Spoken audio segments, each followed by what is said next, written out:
Donc, il y a une tradition philosophique, comme on l'a vu, qui récuse ou met en doute très fortement les capacités de la raison humaine à trouver des solutions, en quelque sorte, du moins la raison commune, qui met en doute tout ça, qui dit que l'être humain il est soumis aux forces obscures de l'inconscient, à ses conditionnements sociaux, ou alors qu'il obéit à ses intérêts de classe, donc c'est classe contre classe, mais qu'il n'y a pas une raison qui permettrait de résoudre les conflits, qui surplomberait en quelque sorte les intérêts, ou qui surplomberait les problèmes de l'inconscient, etc. Donc il y a toutes sortes, même quand je dis une tradition, en fait c'est plusieurs traditions philosophiques différentes qui contestent la raison ou les capacités de la raison à éclairer et à prendre de bonnes décisions en commun. Et il y a d'autres traditions philosophiques qui sont assez différentes des fois. Donc j'ai cité Habermas et Popper qui considèrent que dans certaines conditions, évidemment, pas n'importe comment, la raison peut prévaloir, tout simplement, qu'il est possible à des êtres humains, ensemble, en discutant ou en réfléchissant, de trouver des meilleures solutions à certains problèmes. Peut-être pas à tous les problèmes, peut-être pas sans arrêt, mais que c'est possible et que c'est pas forcément des experts, c'est simplement des gens, enfin peut-être il faut. Alors par contre cette tradition philosophique là, évidemment, elle va insister sur les conditions de possibilité de la raison. La raison, elle s'exerce pas n'importe où, n'importe comment. C'est pas justement sur des plateaux télé que ça peut marcher, où les gens ont un temps limité, où il y a la pression du groupe, où il y a l'enjeu de pouvoir qui est là. Il faut trouver des conditions particulières. Donc cette tradition de pensée-là, elle réfléchit à quel serait le cadre où pourrait s'exercer une raison et où les raisons pourraient s'éclairer. Donc elle réfléchit à des procédures. Donc Popper, il a beaucoup étudié, il a surtout étudié la science. Pour lui, le fonctionnement de la science donne déjà un modèle de lieux et de procédures qui permettent d'éliminer petit à petit les erreurs. Popper dit que la pensée scientifique n'établit peut-être pas des vérités, mais qu'elle permet d'éliminer les théories les moins bonnes, en quelque sorte, ou les éliminer provisoirement. Et donc, c'est une pensée constamment en devenir, c'est une pensée en recherche. On dit, cette théorie-là, pour l'instant, marche mieux, et passe son temps à chercher des cas de réfutation. Elle cherche constamment ce qui pourrait justement la mettre à l'épreuve. Donc une théorie scientifique, si elle est constamment ouverte à la critique et constamment ouverte à ce qui peut ne pas correspondre à ce qu'elle avait prévu et donc l'obliger à s'améliorer. C'est ce qu'Edgar Morin appelle la vérité biodégradable. Voilà, Edgar Morin parle de vérité biodégradable, mais Edgar Morin reprend la pensée de Popper sur ces points-là notamment. Donc Popper dit ça. Donc il ne s'agit pas du tout d'une pensée évidemment dogmatique, il s'agit d'une pensée qui est obligée d'être ouverte par nature, puisque le seul moyen qu'elle a de s'améliorer, c'est de s'ouvrir à ses critiques. Si elle neutralise à l'avance ses critiques, elle ne s'améliorera pas, elle sera de moins en moins adéquate au réel. Donc voilà un peu l'idée.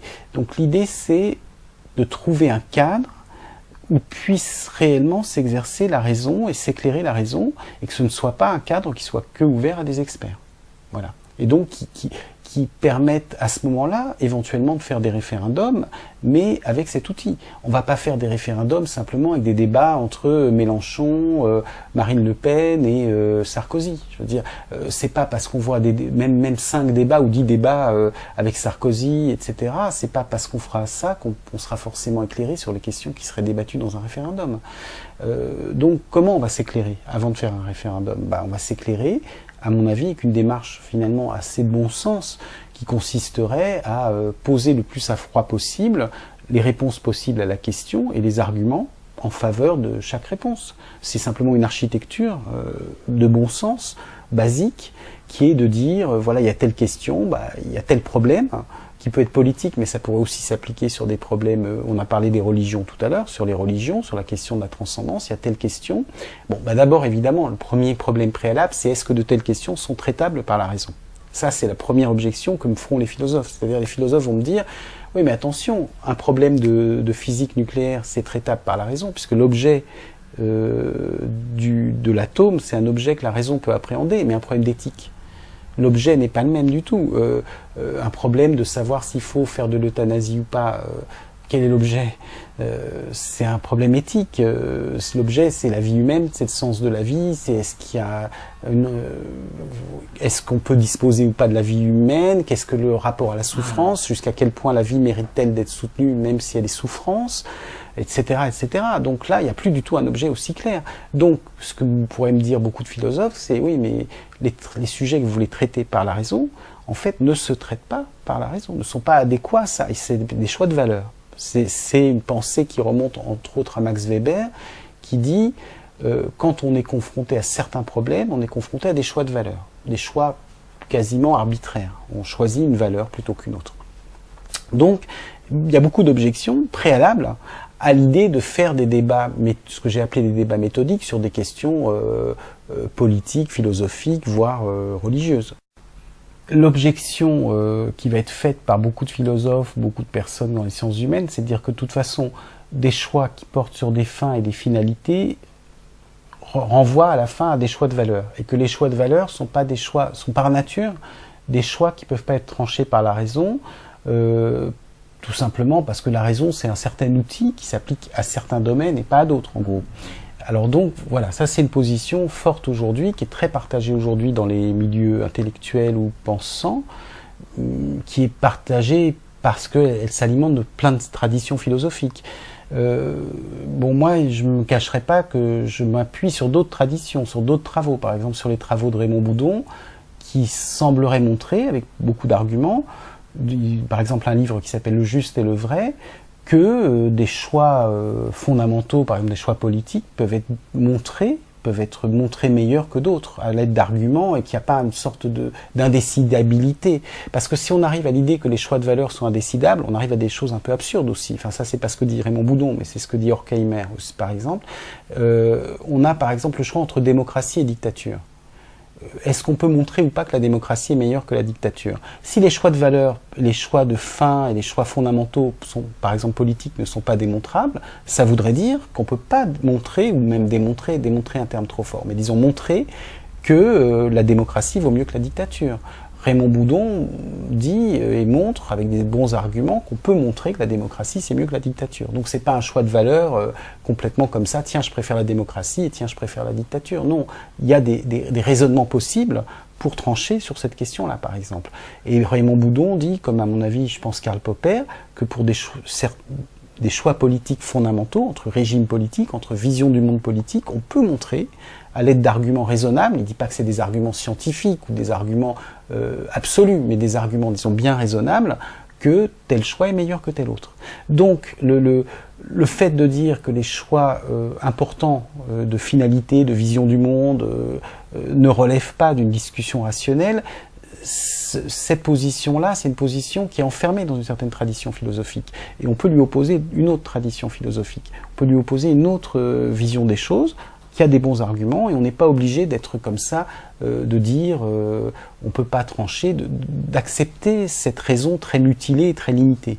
On peut pousser la raison assez loin. On peut dire que des choix extrêmement importants relèvent de la raison. Il n'y a pas que les choix techniques qui relèvent de la raison. Des choix de mode de vie, par exemple. On peut, par exemple, montrer, et donc ça implique beaucoup de choses, que peut-être certains, alors ça c'est des choses techniques, que certains modes de vie sont meilleurs pour la santé que d'autres modes de vie, que certains façons de prendre des décisions sont meilleures que d'autres façons de prendre des décisions, que certains régimes politiques sont meilleurs que d'autres, et ainsi de suite. Donc on peut discriminer, mais par la raison. La raison, elle a ce pouvoir, elle a un pouvoir beaucoup plus grand que celui qu'on lui donne. En fait, on vit dans une période, à cause du postmodernisme en philosophie, de décrédibilisation de la raison. La raison, elle est considérée comme en fait impuissante à résoudre de plus en plus de choses. Donc à ce moment-là, si la raison est impuissante, c'est vrai qu'effectivement des démarches telles que celles que je peux proposer, donc ce genre de démarches n'ont pas de sens. Donc en fait, il faut avoir des présupposés, il faut admettre certains présupposés pour aller vers la démarche que je préconise. Ces présupposés, ce sera de dire que l'idéal des Lumières a quand même une certaine valeur, malgré les critiques qui lui ont été opposées, c'est-à-dire l'idéal de citoyens ensemble partagés qui discutent des questions fondamentales, qui n'attendent pas la révélation divine, ou qui n'attendent pas, qui font pas juste des rapports de force, qui vont au-delà des rapports de force pour discuter entre eux des questions et prendre des décisions en commun. Donc cet idéal des Lumières a un sens, et il faut admettre que la raison humaine a un certain pouvoir de trancher des questions de finalité, qu'elle n'est pas réduite à l'impuissance sur les questions de finalité, qu'elle peut même trancher certaines questions éthiques, par exemple, ou du moins avancer beaucoup sur certaines questions éthiques, que on n'est pas réduit à une sorte de combat des valeurs qui est indécidable. Max Weber parlait de la guerre des dieux, c'est-à-dire comme si chaque valeur c'était des dieux différents qui combattent les uns les autres et qu'on ne peut pas en sortir. On peut choisir tel dieu ou tel dieu et puis bon, on ne peut pas aller tellement plus loin. Donc ça, il faut admettre que peut-être qu'il y a eu des travaux depuis Max Weber, comme ceux de Boudon, qui montrent qu'on peut, sur des conflits de valeurs, résoudre des conflits de valeurs. Et puis, moi je vais encore plus loin et je pense que même certaines questions métaphysiques sont susceptibles d'être abordées par la raison, alors que toute la tradition issue de Kant dit que non, dit que au-delà d'un certain niveau, la raison ne peut pas traiter certaines questions, que c'est pas l'outil, que la raison pure en tout cas n'est pas l'outil. Et je pense que d'autres traditions philosophiques, notamment actuellement dans philosophie analytique dans le domaine anglo-saxon, rediscutent de questions métaphysiques, rediscutent rationnellement, ou disons raisonnablement, philosophiquement de questions métaphysiques que Kant avait dit indiscutables.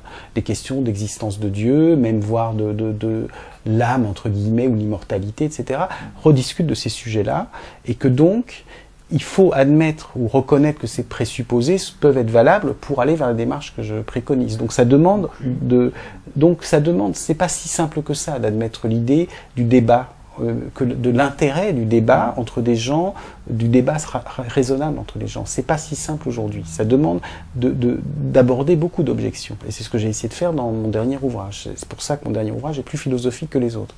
Voilà. Et donc, on va continuer peut-être cette conversation par la suite. Et à bientôt. Et bien merci. Voilà. À bientôt.